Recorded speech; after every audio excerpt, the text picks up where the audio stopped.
to our facilitator. Thank you. Namaste from India and Bharat. Am I audible to everyone? Yes, you are. Yes, you are, sir. Am I visible? Yes, you are. Thank you very much.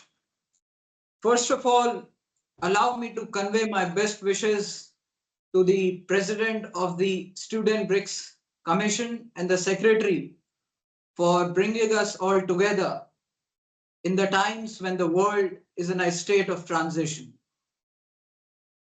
Allow also me to convey my wishes and greetings to the 6th anniversary of 2019 BRICS Summit, which happened in Brazil on the very same date, 11th and 12th of November, 2019. But before I start the panel discussion, I wish to begin with my opening remarks, which will set the base for the panelists. Friends, it is not a matter of dispute that the world is in a state of change. And being from the mother of democracy and the world's largest democracy, Bharat, that is India, it's my privilege to welcome you all and address from this country.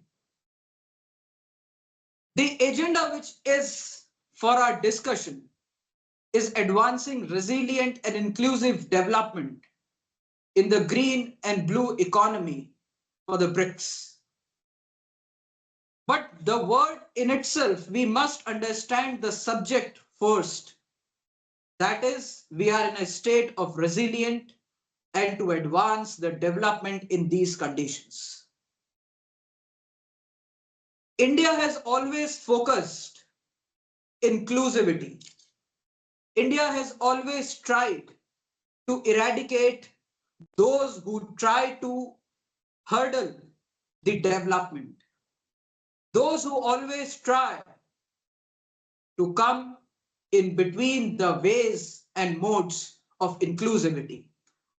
And for that, I am proud here to mention that India is doing very good things. And let me put forward what we are doing as of now. And it will be a great example and a great precedent for the countries which we are going to discuss today. You know, to advance and to make inclusive development, we need good governance. And to have a good governance, we need certain fundamentals. And those fundamentals are, number one, we want a participatory, consensus-oriented government. We want accountable, transparent, responsive people. And we want rule of law. And no policy, no plan will succeed until and unless we have these fundamentals, which I will now put forward.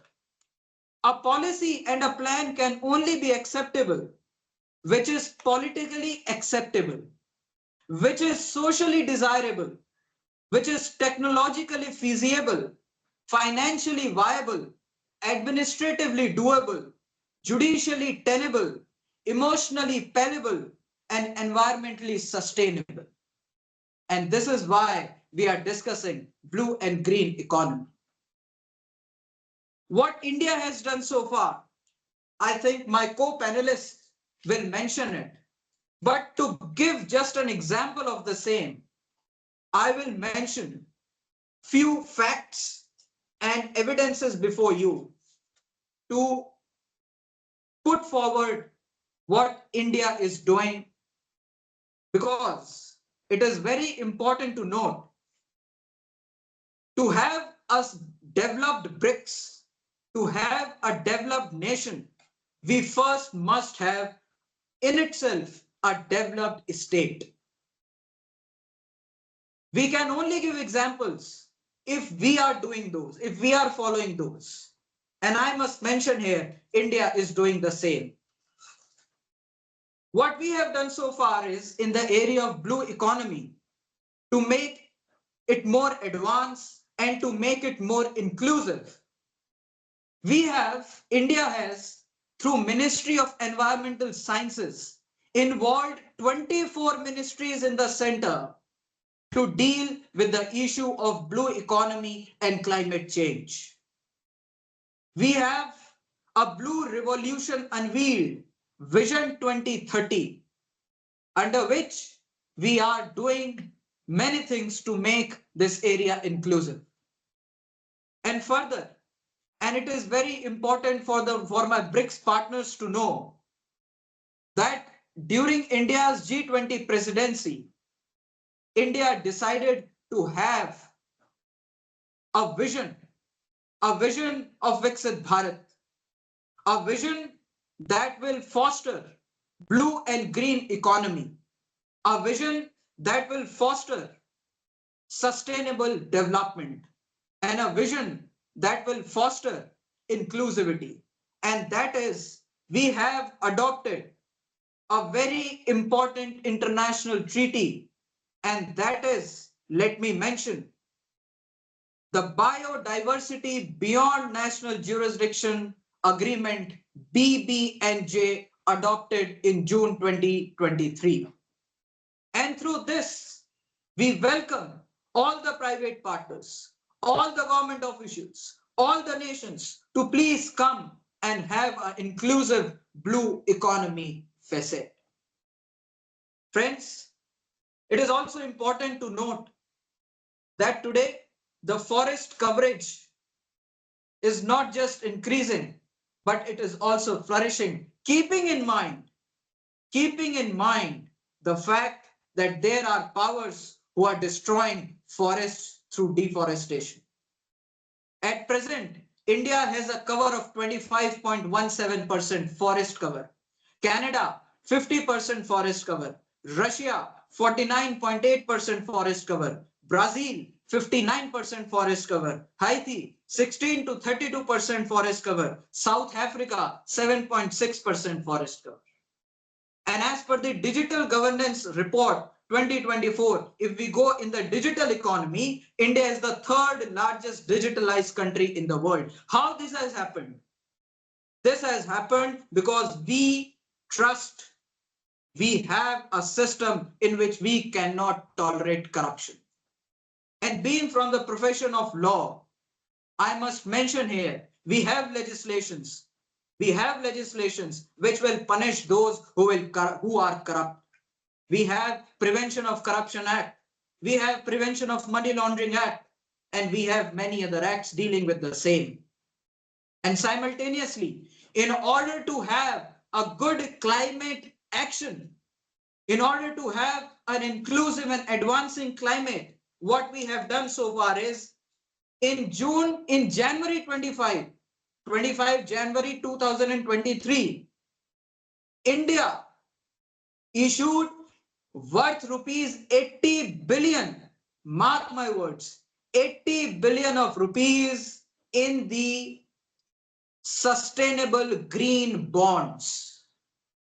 And these sustainable green bonds have played a critical role because they have set an accountability of the factories, of the industries who will do development, keeping in view the area of climate and blue. Speakers mentioned the power. With this as a base, I want just to mention one more thing before I proceed. As previous speakers mentioned, the power of youth. I have the data with me. India has 65% of its population youth. Canada, 36.99% of the population is youth. Russia, 17.69% of the population is youth. Brazil, 16.5% of the population is youth. Haiti, 31% of the population is youth. South Africa, 33.1% of the population is youth. It is the youth which can change the world. It is the youth which can bring transformation. It is the youth which can bring they have the tremendous potential to deal with the situation. And it is the youth which will deal with the digital divide, with the deep fakes and the challenge with the artificial intelligence is putting forward. With these, all the things into consideration, I welcome all the panelists who are here from different parts of the country. And let me mention again, from India, from natal region, from Russia, from Haiti, from Brazil. And I request Ms. Prachi Gupta from India, if no one has any question from me, to proceed with the panel discussion.